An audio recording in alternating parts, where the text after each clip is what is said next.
The Murder of Roger Ackroyd. Chapter 22. Ursula's story.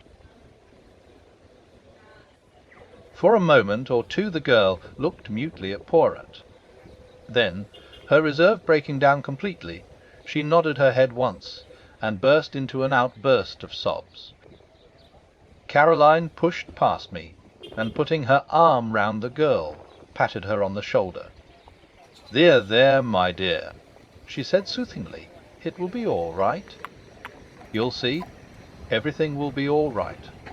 Buried under curiosity and scandalmongering there is a lot of kindness in Caroline." For the moment, even the interest of Poirot's revelation was lost in the sight of the girl's distress. Presently Ursula sat up and wiped her eyes. "This is very weak and silly of me," she said. "No, no, my child," said Poirot kindly. "We can all realize the strain of this last week." "It must have been a terrible ordeal," I said. "And then to find that you knew," continued Ursula. "How did you know?" "Was it Ralph who told you?" Poirot shook his head.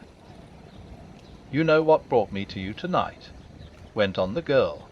"Teach ice." She held out a crumpled piece of newspaper, and I recognized the paragraph that Poirot had inserted. "It says that Ralph has been arrested, so everything is useless.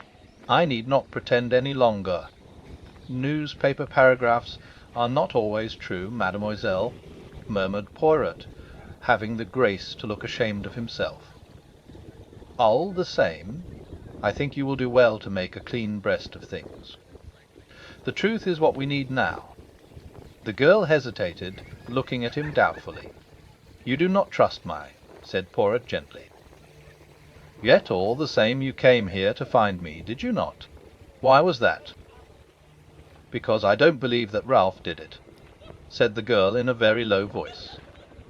"And I think that you are clever, and will find out the truth. And also, yes, I think you are kind." Poirot nodded his head several times. "It is very good that, yes, it is very good. Listen. I do in verity believe that this husband of yours is innocent, but the affair marches badly.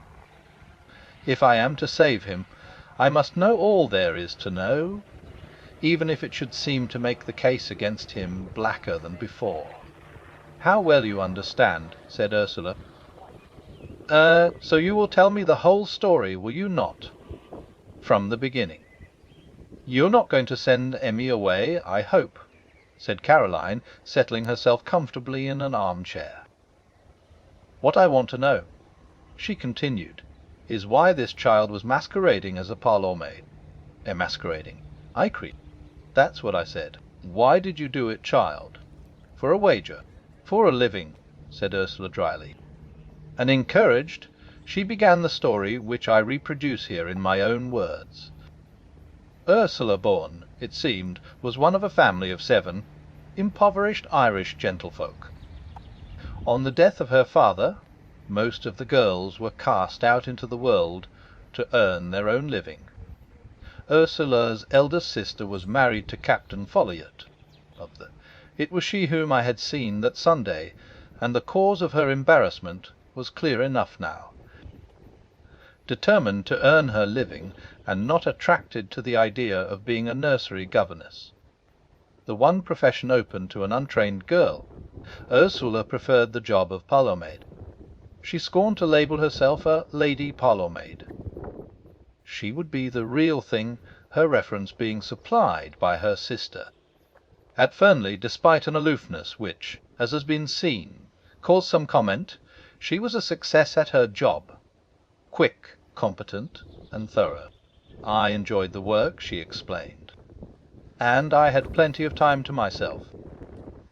And then came her meeting with Ralph Paton, and the love affair which culminated in a secret marriage. Ralph had persuaded her into that, somewhat against her will. He had declared that his stepfather would not hear of his marrying a penniless girl.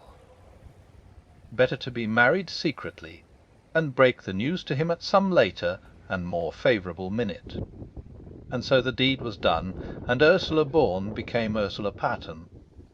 Ralph had declared that he meant to pay off his debts, find a job, and then, when he was in a position to support her, and independent of his adopted father, they would break the news to him. But to people like Ralph Pattern, turning over a new leaf is easier in theory than in practice. He hoped that his stepfather, whilst still in ignorance of the marriage, might be persuaded to pay his debts and put him on his feet again. But the revelation of the amount of Ralph's liabilities merely enraged Roger Ackroyd, and he refused to do anything at all. Some months passed, and then Ralph was bidden once more to Fernley. Roger Ackroyd did not beat about the bush. It was the desire of his heart that Ralph should marry Flora, and he put the matter plainly before the young man. And here it was that the innate weakness of Ralph Paton showed itself. As always, he grasped at the easy, the immediate solution. As far as I could make out, neither Flora nor Ralph made any pretence of love. It was on both sides a business arrangement. Roger Ackroyd dictated his wishes. They agreed to them. Flora accepted a chance of liberty money and an enlarged horizon. Ralph, of course, was playing a different game. But he was in a very awkward hole financially. He seized at the chance. His debts would be paid. He could start again with a clean sheet. His was not a nature to envisage the future, but I gather that he saw vaguely the engagement with Flora being broken off after a decent interval had elapsed. Both Flora and he stipulated that it should be kept a secret for the present. He was anxious to conceal it from Ursula. He felt instinctively that her nature, strong and resolute, with an inherent distaste for duplicity, was not one to welcome such a course. Then came the crucial moment when Roger Ackroyd, always high-handed, decided to announce the engagement. He said no word of his intention to Ralph. Only to Flora, and Flora, apathetic, raised no objection. On Ursula the news fell like a bombshell. Summoned by her, Ralph came hurriedly down from town. They met in the wood, where part of their conversation was overheard by my sister. Ralph implored her to keep silent for a little while longer. Ursula was equally determined to have done with concealments. She would tell Mr. Ackroyd the truth without any further delay. Husband and wife parted acrimoniously. Ursula, steadfast in her purpose, sought an interview with Roger Ackroyd that very afternoon, and revealed the truth to him. Their interview was a stormy one. It might have been even more stormy had not Roger Ackroyd been already obsessed with his own troubles. It was bad enough, however. Ackroyd was not the kind of man to forgive the deceit that had been practised upon him.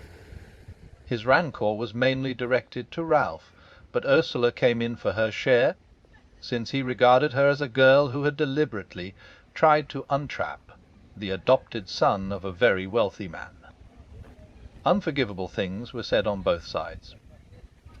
That same evening Ursula met Ralph by appointment in the small summer house, stealing out from the house by the side door in order to do so.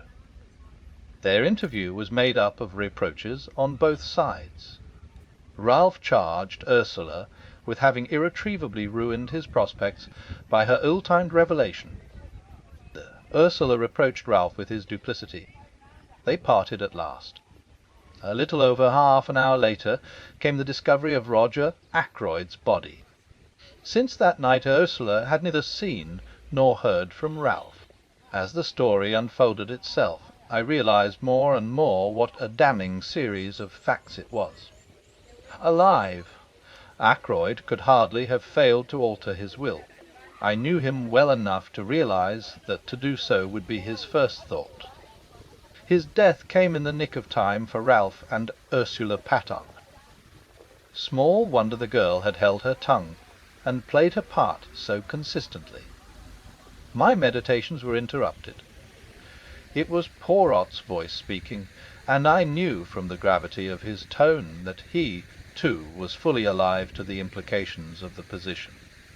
"Mademoiselle, I must ask you one question, and you must answer it truthfully, for on it everything may hang. What time was it when you parted from Captain Ralph Paton in the summer-house? Now take a little minute, so that your answer may be very exact."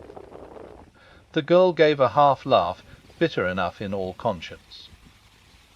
"Do you think I haven't gone over that again and again in my own mind? It was just 9:30 when I went out to meet him. Major Blunt was walking up and down the terrace, so I had to go round through the bushes to avoid him. It must have been about 27 minutes to 10 when I reached the summer-house. Ralph was waiting for me. I was with him 10 minutes. Not longer, for it was just 9:45 when I got back to the house. I saw now the insistence of her question the other day. If only Ackroyd could have been proved to have been killed before 9:45, and not after. I saw the reflection of that thought in Poirot's next question. Who left the summer-house first? I did. Leaving Ralph Paton in the summer-house. Yes, but you don't think. Mademoiselle, it is of no importance what I think. What did you do when you got back to the house? I went up to my room. And stayed there until when? Until about 10 o'clock. Is there anyone who can prove that? Prove? That I was in my room, you mean? Oh, no. But surely, oh, I see. They might think. They might think. I saw the dawning horror in her eyes. Poirot finished the sentence for her. That it was Yaoyu who entered by the window and stabbed Mr. Ackroyd as he sat in his chair. Yes, they might think just that. Nobody but a fool would think any such thing, said Caroline indignantly. She patted Ursula on the shoulder. The girl had her face hidden in her hands. Horrible, she was murmuring. Horrible. Caroline gave her a friendly shake. Don't worry, my dear, she said. Poirot doesn't think that really. As for that husband of yours, I don't think much of him, and I tell you so candidly. Running away and leaving you to face the music. But Ursula shook her head energetically. No, she cried. It wasn't like that at all. Ralph would not run away on his own account. I see now. If he heard of his stepfather's murder, he might think himself that I had done it. He wouldn't think any such thing, said Caroline. I was so cruel to him that night, so hard and bitter. I wouldn't listen to what he was trying to say, wouldn't believe that he really cared.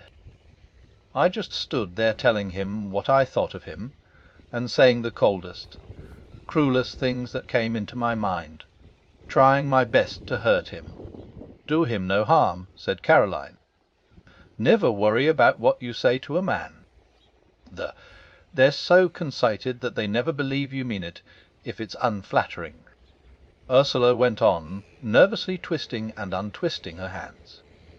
When the murder was discovered and he didn't come forward, I was terribly upset. Just for a moment I wondered, but then I knew he couldn't. But I wished he would come forward and say openly that he'd had nothing to do with it. I knew that he was very fond of Dr. Shepherd, and I fancied that perhaps Dr. Shepherd might know where he was hiding. She turned to me. That's why I said what I did to you that day. I thought if you knew where he was, you might pass on the message to him. I exclaimed. Why should James know where he was? Demanded Caroline sharply.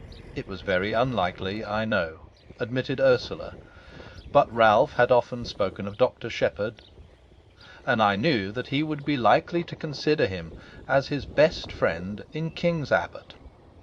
My dear child, I said, I have not the least idea where Ralph Paton is at the present moment. That is true enough, said Poirot.